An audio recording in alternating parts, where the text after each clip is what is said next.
Ladies and gentlemen, I would like to introduce you to Dr. Marty Martin, a psychologist with a human resources background who is here to share with you some techniques to protect yourself in this turbulent world of work. Marty, as he likes to be called, will be talking with you today about career insurance. All right, we've been talking a little bit about some of the changes in the world of work. Some are positive and some have been negative. But I want to focus our attention on a bit is something that may seem a bit odd, and it's called career insurance. So how many of you have career insurance? Raise your hand. Probably some of you are thinking, I don't know, if you tell me what it is, then maybe I could raise my hand. And that will be the focal point of what we're going to talk about today. What is career insurance, why you need it, and what are the 4 basic clauses in any career insurance policy. But when you think about any type of insurance, auto insurance, home insurance, life insurance, health insurance, it protects you against what? Hazards, risks, and catastrophe. How does it make you feel psychologically? You feel more secure. You feel safe. Your loved ones feel more secure. They feel safe. But there are a number of career vulnerabilities that we have out there. I mean, many of them. If you pick up the newspaper, you will read it. If you listen to the news, you'll hear about it.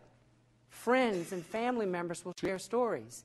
And embedded within that, there's some hazards in the workplace. Now, I'd like to ask this question, maybe hear from a couple of you. What are some career hazards that you've experienced in your life? Downsizing. Okay, downsizing. That's a big one.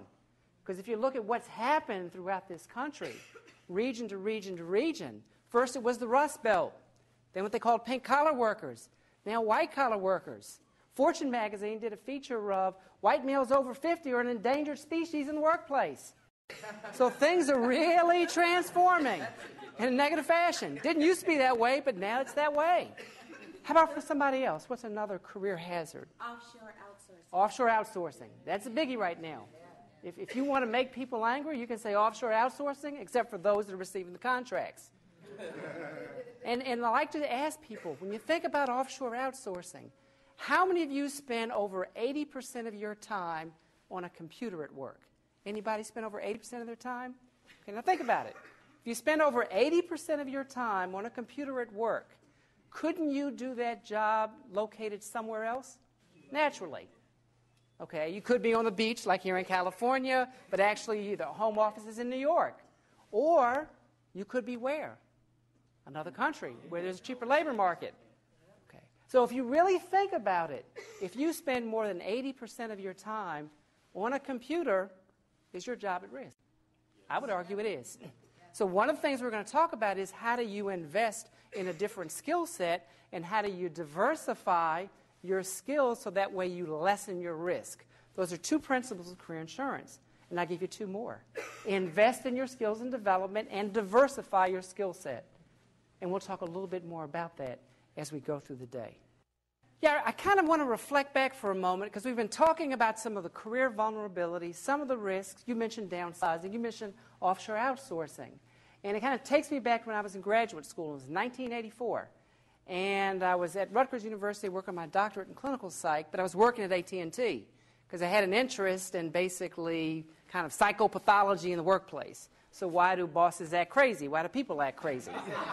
So I had the classroom experience for part of the time and the real lab at AT&T. Hopefully I don't get sued for the other part of the time. But it could have been any company. It didn't have to be AT&T. But anyway, we worked for a group called the Employee Development and Organizational Effectiveness Group. And at the time, AT&T was called Ma Bell.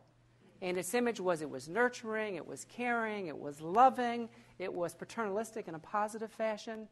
And they had about 300, maybe 50, 60,000 employees, huge organization. So it was a very nice job. I kind of traveled around the different parts of the country and basically went into work groups that were suffering. And we raised the morale and we increased satisfaction. It was a good thing. And then we got a telephone call. I was in Idaho, of all places, in Boise. Got a telephone call from my boss. He said, you got to get back to Basking Ridge, New Jersey, which is a lovely little community where the headquarters of AT&T was.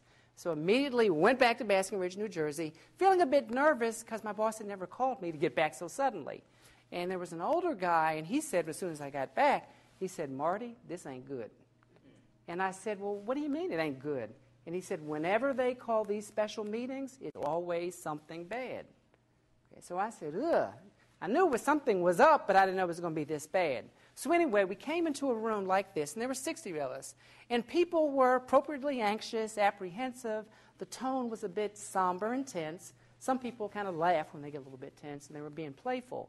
But Manuel London was our boss, and he's usually kind of smiling, kind of intellectual. But on this day, he was slightly kind of morose and morbid.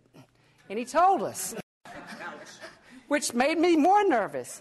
He said, Judge Green, and I didn't have a clue who Judge Green was, had issued a consent decree, didn't know what that was, so it was kind of gobbledygook, if you will. But then eventually he got to the point, after he went through all the legal pieces, is that Ma Bell had to break up because it was a monopoly. Remember, Judge Green ruled that they had to break it up into Baby Bells. Now, that part I could understand. But then the part that really hit me when he said, everybody in this room, if you could imagine, if you were in that room, has 60 days to find a job within the company, 60 days. And you're thinking, okay, I don't know if I can do that, or hit the street. Okay, so that was the stinger, hit the street. So at that point, I felt more nervous, and I knew why I was nervous now. And you kind of looked around at people's faces, all kinds of reactions. Some people were, you could see the rage. I mean, some people you could see the sadness.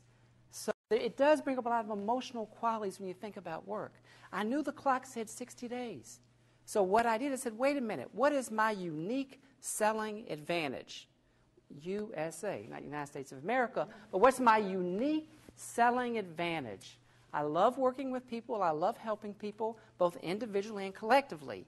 Where is there a place within AT&T, but not in my group, because my group is going to disappear, where I could utilize those skills?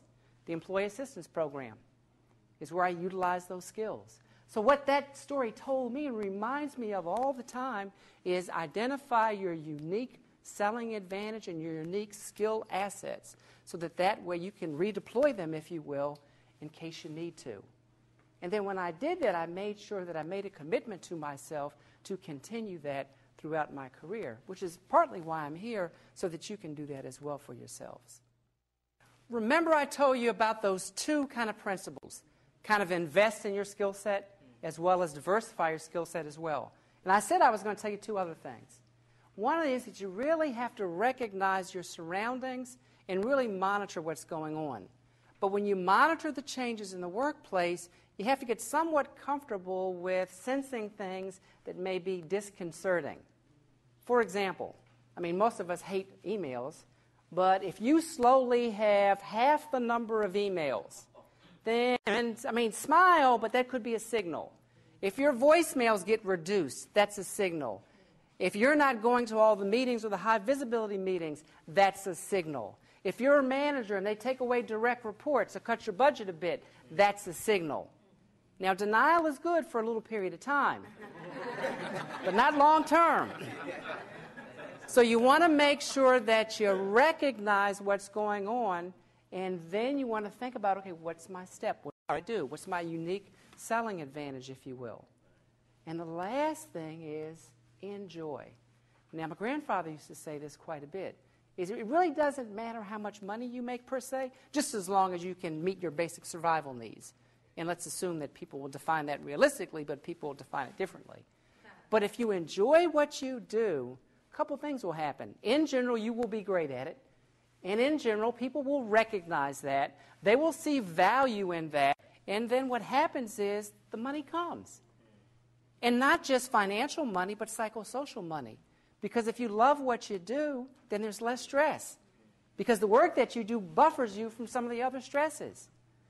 So when you really think about your career insurance policy, recognize what's going on around you, or invest in your skills, diversify your skill set, and enjoy. And that will help you ride through some of the turbulent seas that we're facing in the workplace. Getting ready to wrap up, and what I'd like you to do is really turn to the person next to you and maybe identify maybe one or two things that you may do differently, because that's the most important thing, because you want to take away one or two things. Maybe you'll do something differently. Maybe you'll think about something differently. Maybe you'll have a different conversation with someone. So if you kindly do that now, turn to the person next to you and think about one or two things you'll do.